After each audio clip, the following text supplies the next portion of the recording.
Hello everyone. So welcome again in Cam Skills YouTube channel. So in this video we will learn about the getting started about Catia. We will discuss about the joints, kinematic joints in Catia, and we will see the revolute joint with example. So let's move to the starting Catia kinematics. So for starting, we have to navigate in Catia Kinematics workbench. So first we have to click on the start, digital mockup and kinematics in the main menu. So let's see in the Catia software. So here we have start, then digital mockup and here DMU Kinematics. Just click on this one. So we have this one.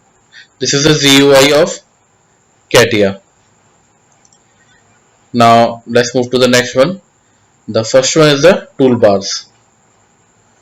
Then we have the DMU Kinematics toolbar. DMU Kinematics toolbar. This is DMU Kinematics toolbar. Then we have DMU generic animation. And the third one we have kinematic joints. So first one the DMU Kinematics toolbar. It contains the simulation sub toolbar and kinematics joints sub toolbar. It contains a set of tools to fix the part, analyzing the mechanism, etc. Let's see this one. So this kinematics joint sub toolbar, it is having, you can get it from here also. This is the kinematics joint sub toolbar. Then next we have kinematics joint toolbar.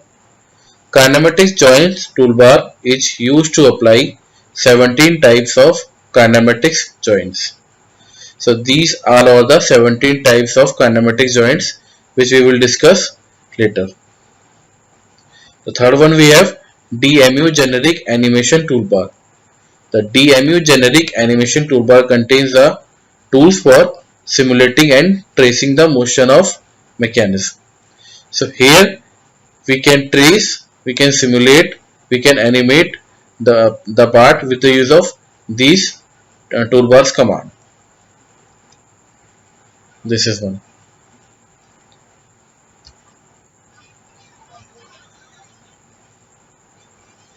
The next we have joints.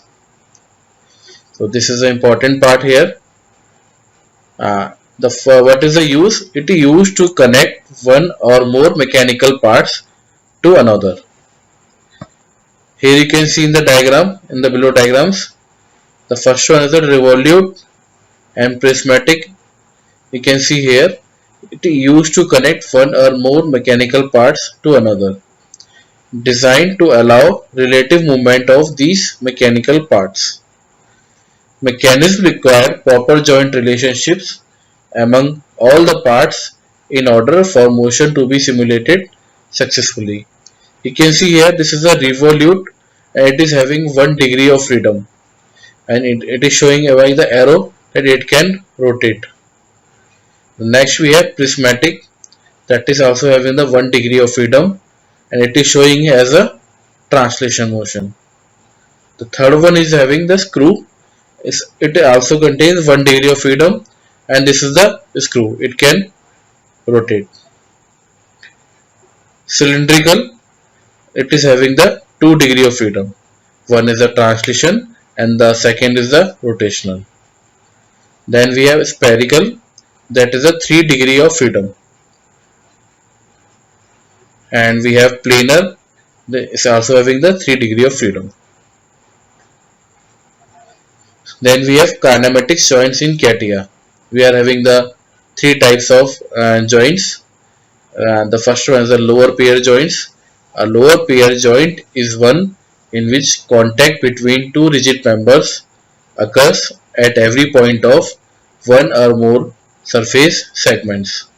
Like we have the revolute joint, planar joint and spherical joint. The next one we have higher pair joints. A higher pair is one in which contact occurs only at isolated points or along line segments.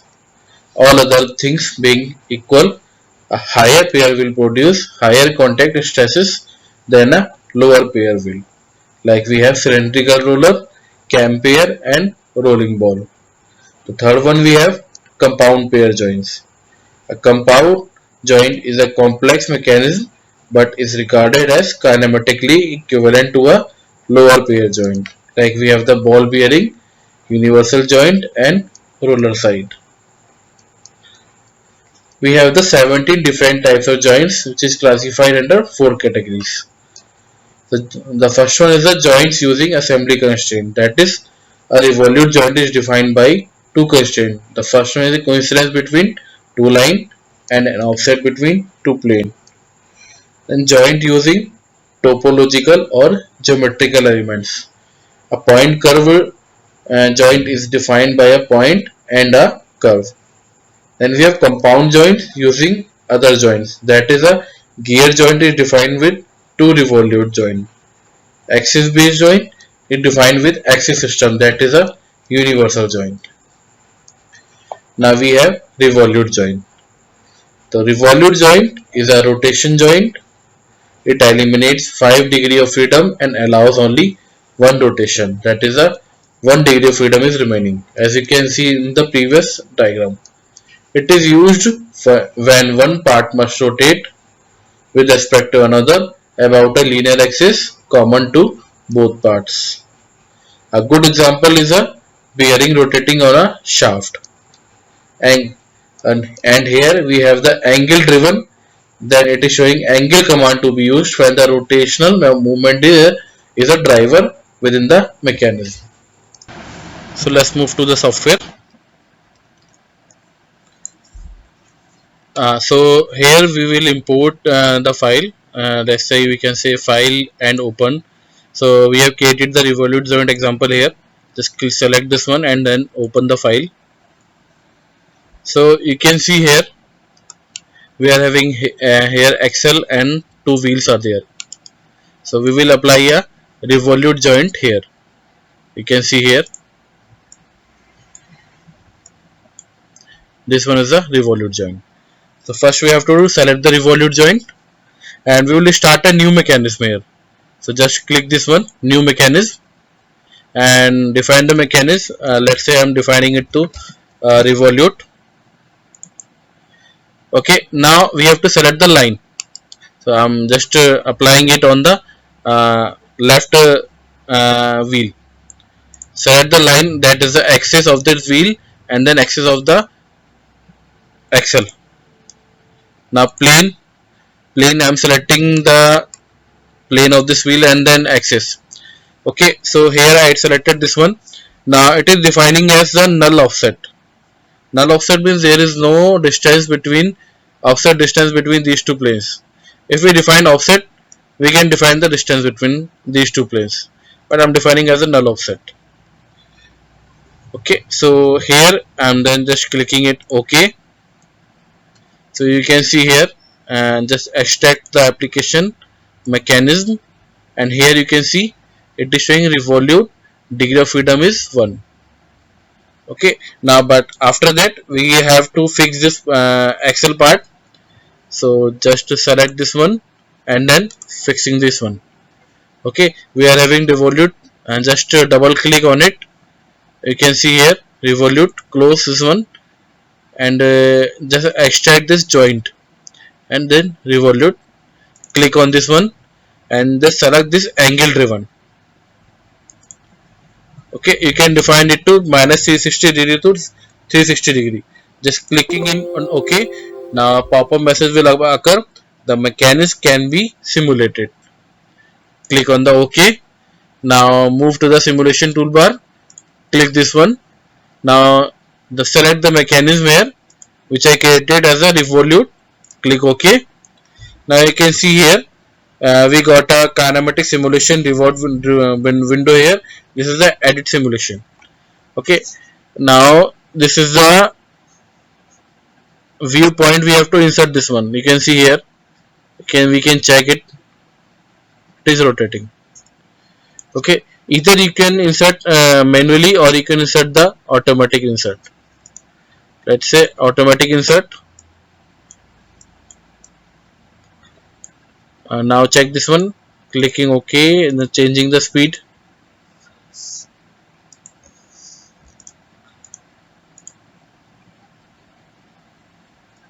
It's too slow.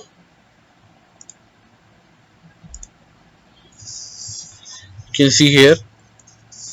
Or just reset this one. Cancel this one. Again I am using this one. Revolute, double click. Delete. Now I'm moving it to minus 360 degree. And now insert. And I move this point to 360. And again insert. So this will appear here. Now I can change the distance, like the speed value, or you can just click on the play, or you can select the cycle button. So you can see here it is rotating about this axle, or you can change this one to parallel.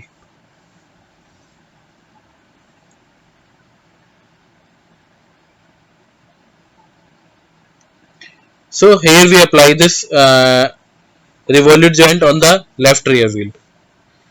Now suppose we have the case of actually this is the rear wheel, and both the rear axle wheel and both the wheels will rotate. So let's do one thing, just cancel this one, and here we have the revolute one. We are applying on the revolute one on the two on the other wheel. Just click on this line and this axis plane, select this one and this one, and then OK. You can see here revolute 2. Clicking on it, angle driven, and then OK. We have got the pop-up message, the mechanics can be simulated. OK, now move to this one, simulation. Select this one, and here we got the 2 command. You can see here. Just delete this one, insert, and again insert. Changing the speed also, and then play. You can see now both the wheels are rotating.